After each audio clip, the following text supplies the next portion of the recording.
আরজি করে সুপ্রিম শুনানি কি বলেছেন আইনজীবী সব্যসাচী চট্টোপাধ্যায়, শুনুন।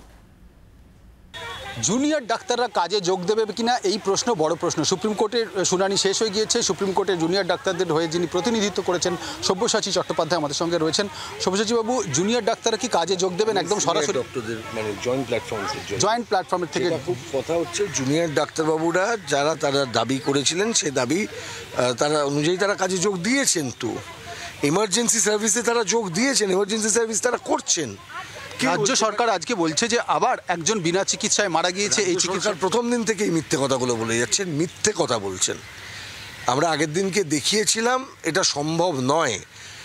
রাজ্য সরকার কি এটা বলতে চাইছেন রাজ্যের সমস্ত হাসপাতালগুলো জুনিয়র চিকিৎসকরা চালান? রাজ্য সরকার যদি এটা বলতে চান তাহলে রাজ্যের আবার একটা বড় চিত্রের দিকে যেতে হবে। রাজ্যের গভর্নমেন্টটা কীরমভাবে চলছে, স্বাস্থ্য কীভাবে। আপনারা দেখছিলাম আদালতে বলছিলেন আজকে যে জুনিয়র ডাক্তাররা এবং ডাক্তারবাবুরা যারা আন্দোলন করছেন তারা সব চিকিৎসা যে পরিষেবা দেওয়ার ক্ষেত্রে যে ইমার্জেন্সি সহ অন্যান্য জায়গায় তারা যুক্ত রয়েছেন, এটা কতটা ঠিক? তার কারণ এখনও পর্যন্ত আন্দোলন রাজ্যের মূল বিষয় হয়ে রয়েছে চিকিৎসকদেরই আন্দোলনটা। আমি আবার বলছি, চিকিৎসকদের আন্দোলনকে যারা মুখ্য বিষয় করবার চেষ্টা করছেন তারা তিলোত্তম হত্যা ঘটনার থেকে চোখ ঘোরানোর দিকে নিয়ে যেতে চাইছেন। চিকিৎসকদের আন্দোলনের পিছনে কারণগুলো কি কি? সাধারণ মানুষ যে বিষয়ে আন্দোলন করছেন, চিকিৎসকদের আন্দোলনের ডিমান্ডও সেইগুলোই।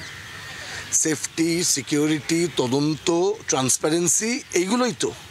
আচ্ছা বলুন তো, এখনও পর্যন্ত চিকিৎসকদের ডিমান্ডের মধ্যে অন্যতম ছিল হেলথ সেক্রেটারি পদত্যাগ। হেলথ সেক্রেটারি সুপ্রিম কোর্টে উপস্থিত ছিলেন আজকে। পদত্যাগ তো দূরের কথা, উনি রয়েছেন, এখনও কাজ করছেন। So it's not fulfilled. তা সত্ত্বেও ডাক্তারবাবুরা কথা বলে for the interest of public service তারা জয়েন করেছেন, কাজ করছেন। তারপরে স্টেট গভর্নমেন্ট এই ধরনের কথা বলবেন? এই যে আজকে স্টেট গভর্নমেন্টের পক্ষ থেকে বলা হচ্ছে যে ওদের ডিমান্ড ছিল ট্রান্সফার, ওদের ডিমান্ড ছিল রিমুভাল। আমি দেখেছি মুখ্যমন্ত্রী বলেছিলেন আমি একে ছাড়া কাজ করতে পারবো না, আমার এখানে লোকে কাজ করে না, কাগজে পড়েছি। তাহলে স্টেট গভর্নমেন্টের এগেনস্টের ডিমান্ড তাদের হচ্ছে রিমুভাল, তিনি এসে সুপ্রিম কোর্টে ব্যাখ্যা দিচ্ছেন। একটা খুব রাজ্য সরকার দ্বিচারিতা করছে তো ডাক্তারবাবুদের সঙ্গে, এবং বকলমে তিলোত্তমার বিচার যাতে প্রকৃত অর্থে না হয় তার জন্য চেষ্টা করছে রাজ্য সরকার। একটা খুব গুরুত্বপূর্ণ বিষয় এসেছে এই ডাক্তারদের আন্দোলন সম্পর্কিত।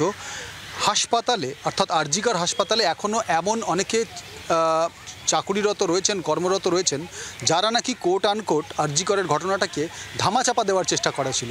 এই ঘটনা কিন্তু আজকে আদালতে উঠলো। এই বিষয়টা যদি একটু তদন্ত করতে হবে, সেগুলো তদন্তের জন্য যা যা দরকার সেগুলো আমাদের সিবিআইকে পাঠাতে বলেছেন। যে কোনো ব্যক্তি পাঠাতে পারেন যারা যা জানেন, সেগুলো তদন্ত হোক, তারপর সেগুলো উঠে আসবে। পরবর্তী সময় যদি এখানে লার্জার কনস্পিরেসি, অন্য কোনো বড় ক্রাইম থাকে, যে কোনো কিছু চাপা দেবার জন্য কিছু হচ্ছে, সেগুলোও তদন্তের বিষয়ে উঠে আসবে।